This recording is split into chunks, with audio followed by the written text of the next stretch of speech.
자, 오늘의 시사평론, 시사평론가 리엘 파트너스 이승기 변호사와 함께하겠습니다. 자, 대한민국의 시사 레이더죠. 이승기 변호사님, 안녕하세요. 예, 안녕하세요. 예, 오늘은 어제보다 목소리가 조금 가라앉으셨어요. 뭐 목요일이라서 그런가요? 좀 힘드십니까? 아닙니다. 지금도 그래요? 아니요. 그냥 한번 그냥 한번 물어봤는데 일주일 예, 중에서 월, 화, 수, 목, 금요일 중에서 언제가 가장 피곤하세요, 이승기 변호사는? 월요일이 제일 피곤하죠, 사실. 월요일이. 월요일 다음은요. 목요일입니다. 그러니까요. 그래서 이제 예, 한번 물어봤습니다. 힘내자고요. 예, 예, 알겠습니다. 왜냐하면 내일은 또 이제 금요일이니까 힘내야죠. 예. 자, 첫 번째 이슈 전해주시죠. 예, 첫 번째 이슈는 검찰 인사, 민정수석 패싱 논란입니다. 신현수 청와대 민정수석이 임명 한 달 반 만에 사의를 표명을 했는데 대통령의 만류에도 뜻을 굽히지 않고 있다고 해요. 박범계 법무장관 취임 이후 이루어진 그 검찰 인사 과정에서 의견 충돌을 빚은 것이 그 배경으로 보이는데 좀 어떤가요? 예, 맞습니다. 그 내용을 보면은 이 박 장관이 지난 2일과 5일 두 차례에 걸쳐 윤석열 검찰총장을 만나 그 인사 관련된 의견을 주고받았는데요. 예. 이 당시에 이성윤 서울중앙지검장 유임이나 뭐 한동훈 검사장의 일선 복귀를 두고 서로 이제는 좀 이견을 보이면서 갈등 양상을 좀 보였다고 합니다. 그러자 이제 신수석이 이제는 조율에 나섰는데요. 사실 신수석은요, 그 문재인 정부의 첫 검찰 출신 민정수석입니다. 그렇다 보니까 아무래도 이 법무부와 검찰 간 갈등을 해소하는 그 해결사 역할을 할 것으로 이제 기대가 됐고요. 예. 또 본인도 그런 역할을 할 것으로 이제 생각을 하고 있었을 겁니다. 그래서 이제 당초 신수석이 지난 8일경 이제 박 장관과 만나 인사 관련 협의를 할 예정이었는데, 예. 자, 일요일인 7일, 바로 전날인 7일, 박 장관이 검찰 고위직 간부 인사를 그냥 발표를 해버린 겁니다. 원래 검찰 인사는 이 법무부 검찰국장과 또 청와대 민정비서관의 이제 실무 협의를 거쳐서 최종적으로 이제 민정수석이 대통령한테 보고를 합니다. 그리고 대통령이 뭐 이에 대해서 의견이 있으면은 그 의견을 좀 반영을 해서 또 수정안을 내서 또 재가를 받고, 이런 게 이제 통상적인 절차인데요. 예, 예. 이 박 장관이 이 신수석을 패싱한 채 문재인 대통령한테 직접 검찰 인사를 보고하고 발표를 강행한 겁니다. 사실 이제 신수석 입장에서는 뭐 이런 상황이 발생되면은 거의 내가 무시당했다라고 볼 수밖에 없는 그런 상황인 겁니다. 아니 그런데 저 문 대통령도 박 장관이 이미 신수석과 조율을 거친 것으로 알고 그래서 이제 인사 발표에 동의했다고 하는데 그래서 이제 청와대도 이번 사안에 대해서 입장을 밝혔어요. 박 장관과 신수석 간 갈등 상황을 좀 그대로 인정을 한 것 같은데 보통 이런 갈등은 좀 이렇게 좀 감추는 게 일반적인데 청와대의 입장 발표 때문에 박 장관이 또 난처할 것 같은데 좀 어떻게 보십니까? 예. 그런데 좀 이게 청와대 입장도 좀 이해가 잘 안 되는 게, 보통 검찰 인사의 경우에는 대통령이 이 민정수석과 상의하지 않은 채 이 장관 말만 듣고 인사안을 제거하는 경우는 거의 없습니다. 그렇다 보니까 이제 신수석 입장에서도 자신을 패싱한 이번 인사안이 이 박 장관 혼자의 작품이 아니라 결국 문 대통령의 의중이 어느 정도 실린 거 아니냐, 이렇게 판단을 한 것으로 그렇게 보입니다. 예. 일단 신수석이 지금은 이 정상적으로 출근을 하고 있지만 이 사퇴 의사가 좀 분명한 상황입니다. 예. 그 청와대 입장에서는 첫 검찰 출신 민정수석이 임기 시작 2달도 안 돼 사의를 표명하는 게 자칫 외부에는 임기 말 레임덕으로 이제 비춰질 그런 우려도 있고요. 무엇보다 또 새로운 민정수석을 구하는 것 자체도 쉽지 않습니다. 또 이번 사태로 인해 또 검찰 출신 민정수석은 더더욱 구하기 이제 어려워진 상황이고요. 예. 그렇다 보니까 이제 신수석의 사의를 만류해서 민정수석에 계속 남아있도록 하는 게 최선이라고 판단한 것 같습니다. 그래서 이번에 청와대가 박 장관에 대한 신수석의 불만, 그리고 신수석의 사의 표명 사실을 이례적으로 언론에 알린 것도 결국에는 이제 민정수석의 자존심을 좀 세워주고 또 사의를 좀 접게 하려는 그런 이제 수습하는 그런 차원으로 그렇게 판단이 됩니다. 알겠습니다. 뭐 수습을 하고 있네요. 예. 자, 다음 이슈 전해 주시죠. 예. 다음 이슈는 배수로 귀순 또 경계 실패입니다.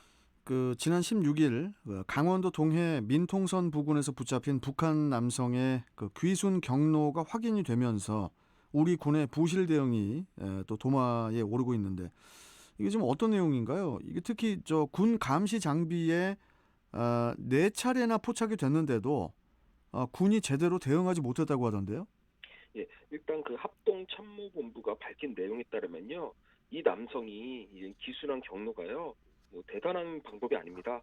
그냥 어부들이 주로 사용하는 이제는 머글이라고 하는 이 잠수복을 입고 응, 응. 오리발을 착용한 채 그냥 바다를 헤엄쳐 넘어왔다는 겁니다. 어, 일단 해상을 통해 고성 통일전망대 부근의 해안으로 올라온 뒤에요, 해안 철책선 하단의 배수를 통해 이제는 우리 그 영토 안으로 아예 넘어온 것으로 그렇게 밝혀졌습니다.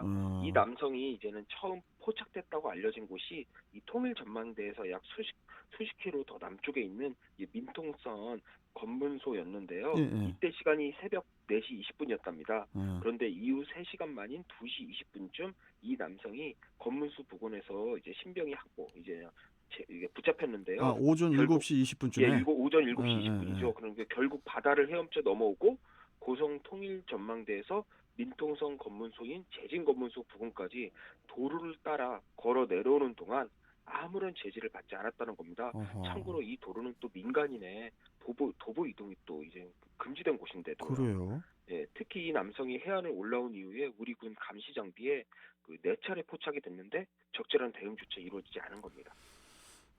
이 남성이 이제 그러니까 이제 군인이 아니고 20대 초반 민간인이라고 하는데 일단 뭐 귀순 의사를 표명했다고 하니까 다행인데 만약에 불순한 목적을 가진 사람이었다면 또 어떻게 됐을까 하는 그런 걱정이 또 앞서는데요.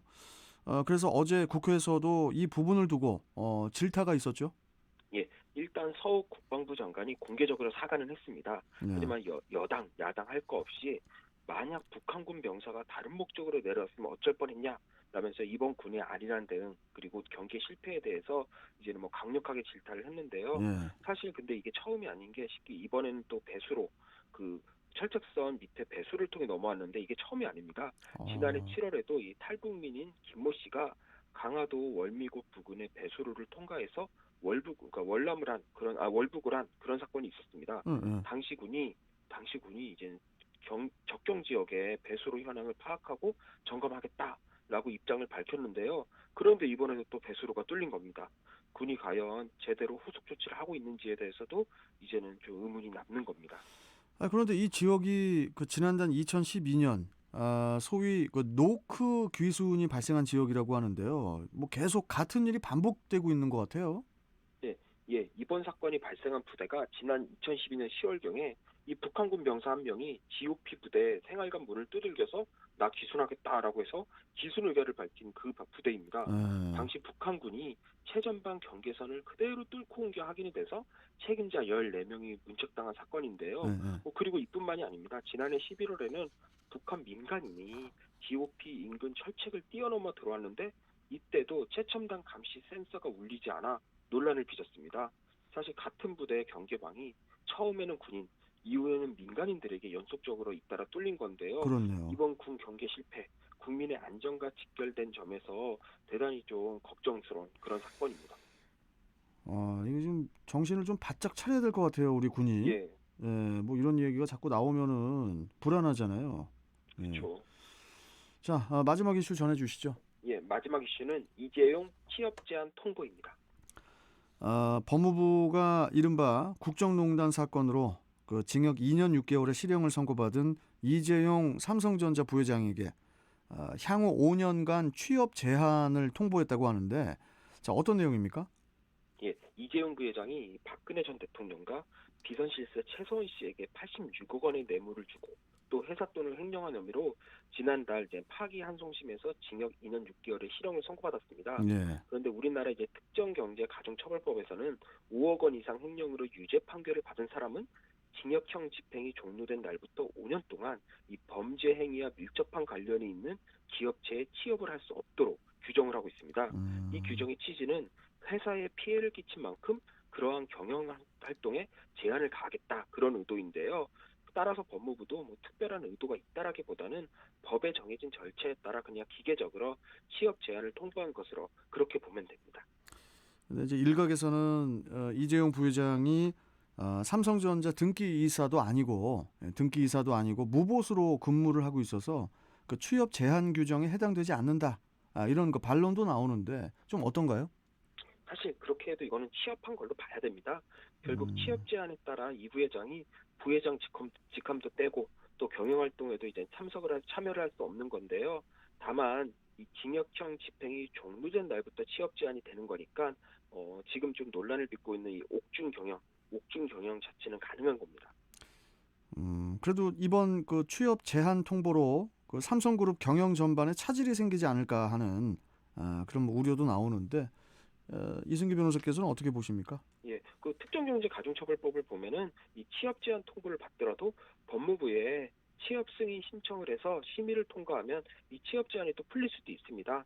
하지만 어, 그와 별도로 이 삼성전자의 또 삼성그룹의 경영 구조를 보면은 결국 핵심적이고 중대한 의사결정은 결국 이 부회장의 손을 거칠 수밖에 없습니다. 그래서 이번 취업 제한 통보가 뭐 이로 인해 뭐 통보로 인해 뭐 삼성이 위기에 빠진다 이렇게까지 생각할 문제는 아니라고 그렇게 생각을 합니다. 알겠습니다. 자, 오늘 말씀 여기까지 듣고 또 내일 뵙도록 하겠습니다. 고맙습니다.